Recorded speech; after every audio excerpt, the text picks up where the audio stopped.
ചാലിശ്ശേരി ഗ്രാമത്തിൽ നിന്ന് രാജ്യത്തിന്റെ വിവിധ ഭരണഘടനാ തലങ്ങളിൽ വിശ്വസ്തയോടെ നിയമവഴികളിൽ ജീവിതം സമർപ്പിച്ച അഡ്വക്കേറ്റ് പരമേശ്വരൻ നമ്പൂതിരി 78ന്റെ നിറവിൽ 1970-ൽ 23-ാം വയസ്സിൽ ഹൈക്കോടതിയിൽ നിന്നാണ് അദ്ദേഹത്തിന്റെ നിയമജീവിതത്തിന് തുടക്കമായത്.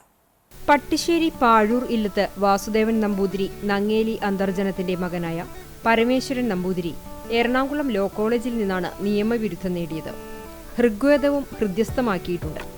1973-ൽ ഗുജറാത്ത് ഗവർണർ കെ വിശ്വനാഥന്റെ പേഴ്സണൽ സെക്രട്ടറിയായി 6 വർഷത്തോളം അഹമ്മദാബാദിലായിരുന്നു. 1978-ൽ സുപ്രീം കോടതിയിൽ വക്കീലായി പ്രാക്ടീസ് ആരംഭിച്ചു. 1985-ൽ പല ഗവൺമെന്റ് സ്ഥാപനങ്ങളുടെയും വിവിധ വിഷയങ്ങളിൽ 3 പതിറ്റാണ്ടുകാലം ഇന്ദ്രപ്രസ്ഥത്തിൽ കേന്ദ്ര സർക്കാരിന്റെ നിയമപ്രതിനിധിയായി. അക്കാലങ്ങളിൽ സുപ്രീം കോടതി ജസ്റ്റിസുമാരായ PN ഭഗവത്, VR Krishna Iyer, Balakrishna എറാഡി, Fathima Beevi, chief justice KG Balakrishnan, കേരളത്തിന്റെ ആദ്യ മുഖ്യമന്ത്രി MS നമ്പൂതിരിപ്പാട് തുടങ്ങിയവരുമായി ഏറെ സൗഹൃദവും സ്ഥാപിച്ചു. രാജീവ് ഗാന്ധി, നരസിംഹറാവു, വാജ്പേയി, മൻമോഹൻ സിംഗ് തുടങ്ങി 4 പ്രധാനമന്ത്രിമാരുടെ ഭരണകാലത്ത് ഇന്ത്യൻ ഭരണയന്ത്രത്തിന്റെ നിയമമുഖമായി പരമേശ്വരൻ നിലകൊണ്ടു. എൻഫോഴ്സ്മെന്റ്, CBI കേസുകളിൽ കൂടുതൽ ശ്രദ്ധ ചെലുത്തി.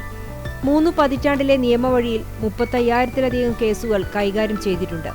ഗവൺമെൻറ് അഡ്വക്കേറ്റ് ആയതും ഈ എക്സ്പീരിയൻസും വെച്ചിട്ടുണ്ട്. എൻ്റെ ലോ കഴിഞ്ഞു, എന്നിട്ട് എല്ലാം കഴിഞ്ഞില്ല, ചേർന്നു. പക്ഷേ പ്രാക്ടീസ് ഉണ്ടായിരുന്നു. അപ്പോൾ എൻ്റെ ഏറ്റവും വലിയ എന്താണ് പറയുക, ഗുരുക്കന്മാരെന്ന് പറയുന്നത് VR കൃഷ്ണയ്യർ ജഡ്ജിയായിരുന്നു, സുബ്രഹ്മണ്യം പോറ്റി സാറ് ജഡ്ജിയായിരുന്നു, എറാഡി സാറ്, ബാലകൃഷ്ണ എറാഡി, ഇവരൊക്കെ സുപ്രീം കോടതിയിൽ വന്നില്ല. എല്ലാവരും സുപ്രീം കോടതിയിൽ വന്നു. വളരെ അടുത്തായി കാരണം വൈസ് പ്രസിഡന്റ് ആവണതിന് മുമ്പേ തന്നെ നമ്മുടെ അവിടെ നമ്മുടെ ഇതുണ്ടായിരുന്നില്ല, ശ്രീനാരായണ കേന്ദ്ര ഡൽഹിയിലെ, ഞാൻ സെക്രട്ടറി, അദ്ദേഹം പ്രസിഡന്റ് ആയിരുന്നു. ഇന്ദിരാഗാന്ധിയെ വെടിവെച്ചു കൊന്ന കേസിൽ കേന്ദ്ര സർക്കാരിനു വേണ്ടി സോളിസിറ്റർ ജനറലിനോടൊപ്പം ഹാജരായത് ഇദ്ദേഹമായിരുന്നു. നിയമപണ്ഡിതൻ, എഴുത്തുകാരൻ, വേദപണ്ഡിതൻ, ചരിത്രകാരൻ എന്നീ നിലകളിൽ വ്യക്തിമുദ്ര പതിപ്പിച്ച പരമേശ്വരൻ നമ്പൂതിരി 40 വർഷത്തെ സേവനത്തിനു ശേഷം 2010-ൽ തൃശൂരിൽ തിരിച്ചെത്തി ഇപ്പോഴും സുപ്രീം കോടതിയിൽ അഭിഭാഷക വൃത്തിയിൽ തുടരുകയാണ്. നിരവധി നാടകങ്ങളിലും അഭിനയിച്ചിട്ടുണ്ട്. 10 വർഷമായി ബ്രഹ്മസ്വം മഠത്തിന്റെ പ്രസിഡന്റാണ്.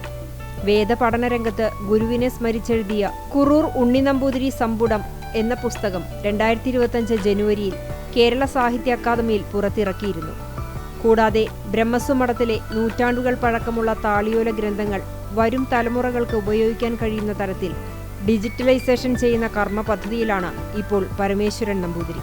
ഇന്ത്യൻ അഗ്രികൾച്ചറൽ ഇൻസ്റ്റിറ്റ്യൂട്ടിൽ നിന്നും സീനിയർ സയന്റിസ്റ്റായി വിരമിച്ച ഡോക്ടർ IM ശാന്തയാണ് സഹധർമ്മിണി. എഞ്ചിനീയറായ P വാസു മകനും ലിബി മരുമകളുമാണ്.